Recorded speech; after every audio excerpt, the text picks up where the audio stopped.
Je crois que la France, c'est la maison de la littérature de l'Europe. Et la littérature, c'est pour l'Europe l'âme et la mémoire. De tous les livres entassés dans sa bibliothèque, ses préférés étaient les ouvrages du célèbre Félicien de Silva, dont le style limpide et les discours entortillés faisaient ses délices.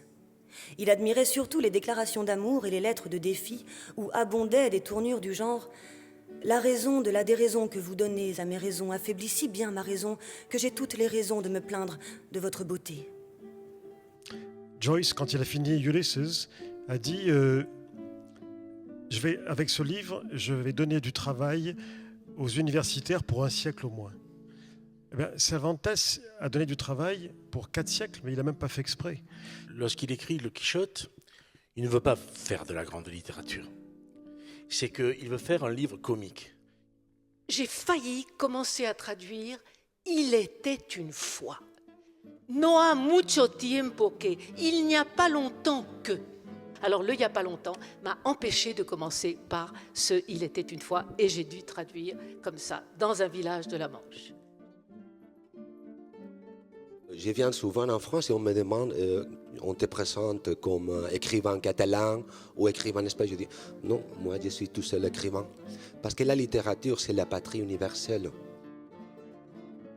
Pour nous, c'est une joie, disons, de voir que dans une ville si axée sur la culture comme Nantes, il y a un intérêt clair pour notre littérature, pour notre histoire, pour les débats culturels qui sont les nôtres.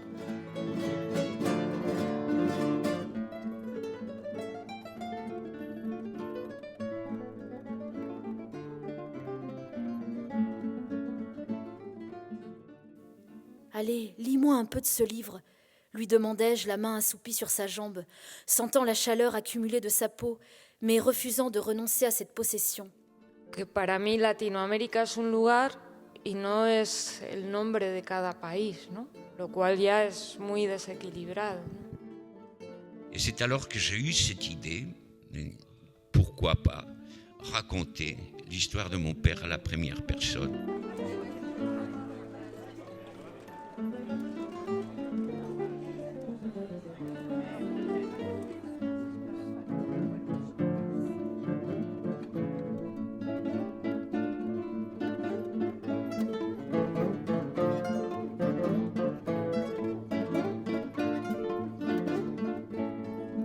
En Espagne, la culture a beaucoup de problèmes aujourd'hui.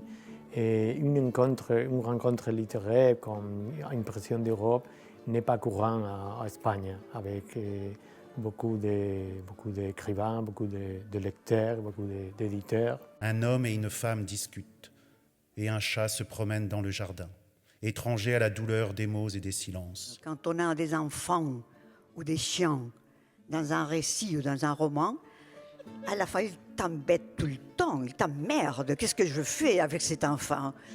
J'ai traduit du français au catalan Amélie Nothomb, Marie d'Arrésec, Daniel Pennac.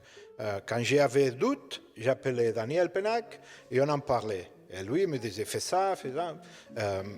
Avec moi, quand j'ai traduit moi-même, je prends le téléphone, personne ne répond. C'est un peu, comment je dis, un tropisme, on dit comme ça? Un tropisme.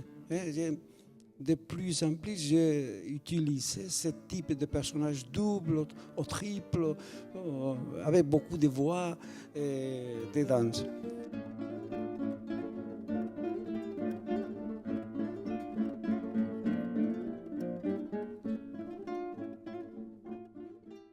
Alors pour les rencontres littéraires espagnoles, évidemment, ce qui est au centre, c'est le livre et la littérature, en sorte qu'il y ait des conférences, des échanges, des débats, un peu de théâtre, et puis une grande librairie thématique avec plus de 500 titres. Donc en fait, le livre, encore le livre.